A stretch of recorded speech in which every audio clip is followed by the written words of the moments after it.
নমস্কার, ভিল কিচেনে সবাইকে স্বাগত জানাই। গাছ থেকে একেবারে টাটকা পেঁপে পেরে নিয়ে এসেছি। আজকে এই পেঁপে দিয়ে একটা নিরামিষ রেসিপি আপনাদের সঙ্গে শেয়ার করব। এর আগে পেঁপের অনেক রেসিপি আপনাদের সঙ্গে শেয়ার করেছি, আপনারা সবাই খুব পছন্দ করেছেন। আশা করছি আজকের এই নিরামিষ রেসিপিটা আপনাদের ভীষণ ভালো লাগবে। আপনারা প্রথম থেকে শেষ পর্যন্ত সঙ্গে থাকুন। দেখুন, টাটকা পেঁপে পেরে নিয়ে এসেছি, এখনও কষ পড়ছে। তো পেঁপেটা প্রথমে ছুলে কেটে নিচ্ছি।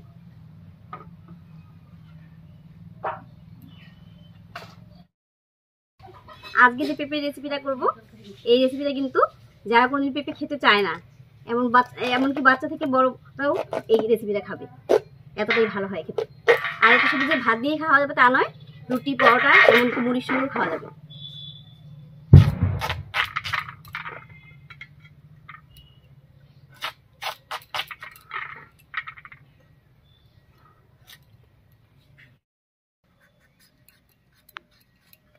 পেঁপের খোসাটা একটু মোটা করে ছাড়িয়ে নিচ্ছি, কারণ সবুজ অংশটা থাকলে কিন্তু পেঁপে অনেক সময় খেতে তেতো লাগে।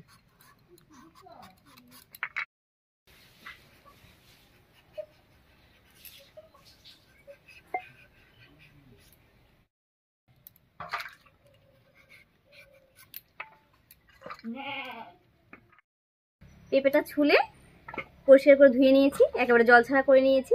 আর এবারে গ্রেট করে নেব। আর আজকের রান্নায় কিন্তু এই গ্রেট করতেই যা একটু সময় লাগে, রান্নাটা করতে একদমই সময় লাগবে না।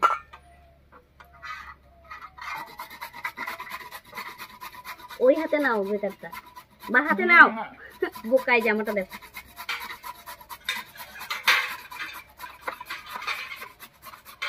হ্যাঁ হ্যাঁ হ্যাঁ, এরকম করো, এরকম।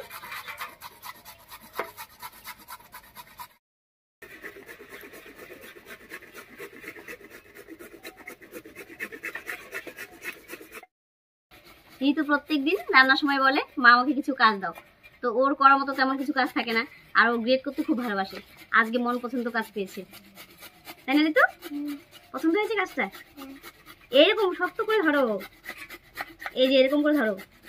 হ্যাঁ,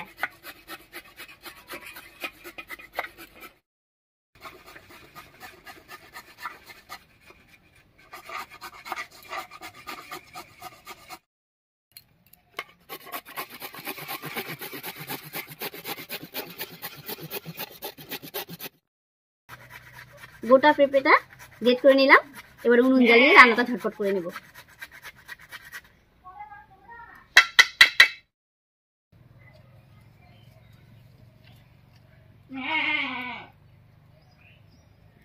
উনুন জ্বালিয়ে কড়াই বসিয়ে দিয়েছি। এবারে কড়াইয়ে সর্ষের তেল দিয়ে কয়েকটা ডালের বড়ি ভেজে নামিয়ে নেব।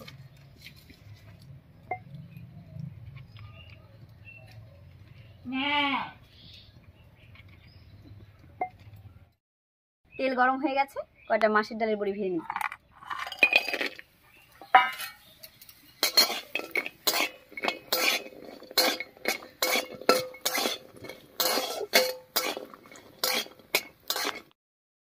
ডালের বড়িগুলো বেশ লাল লাল করে ভেজে নিয়েছি, এবারে নামিয়ে নিচ্ছি।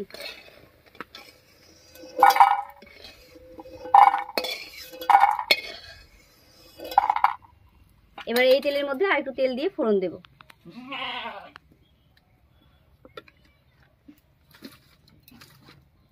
ফোড়নের জন্য কড়াইতে দিয়ে দেব দুটো শুকনো লঙ্কা, দুটো তেজপাতা, আর দিয়ে দেব হাফ চামচ গোটা জিরা।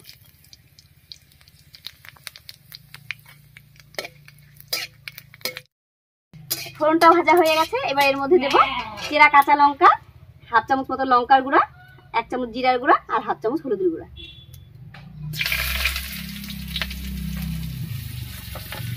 এরপরে দিয়ে দিচ্ছি গ্রেট করে রাখা পেঁপেটা।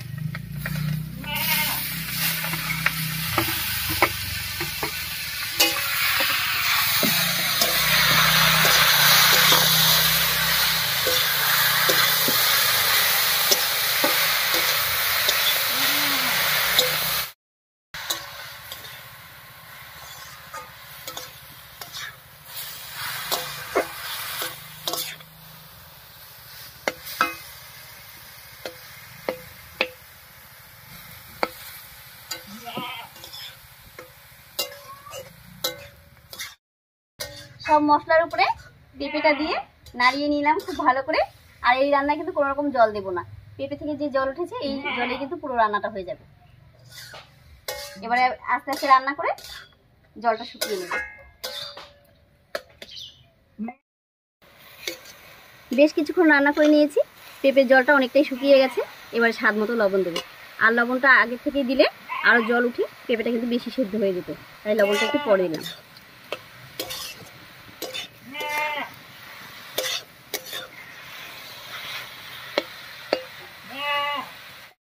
পেঁপেটা রান্না হতে হতে দেখুন কি সুন্দর দলা পাকিয়ে যাচ্ছে। পেঁপেটা কিন্তু রান্না হয়ে গেছে। এবার এর মধ্যে ভেজে রাখা ডালের বড়িটা দেবো, হাত দিয়ে একটু ভেঙে।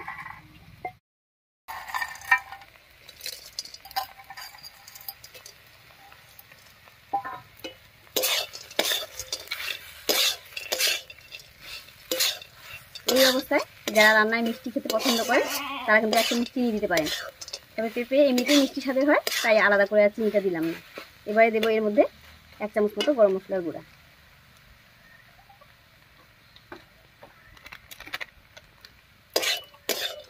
সব শেষে ধনিয়া পাতা দিয়ে নামিয়ে নিচ্ছি।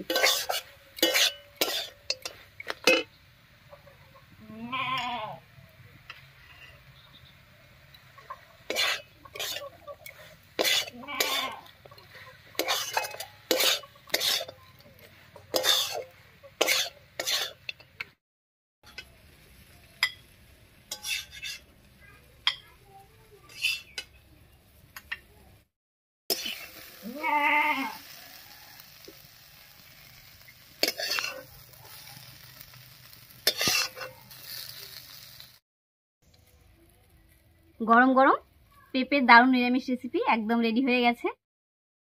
এবারে এটা শুধু ভাত নয়, রুটি পরোটা সব কিছুর সঙ্গে খেতে কিন্তু দারুণ লাগে। যাই হোক, আজকের এই ছোট্ট সহজ রেসিপিটা আপনাদের কাছে কেমন লাগলো অবশ্যই কমেন্টে জানাবেন। যদি ভালো লাগে একটা লাইক করে দেবেন এবং চ্যানেলটিকে সাবস্ক্রাইব করে এইভাবে আমাদের পাশে থাকবেন।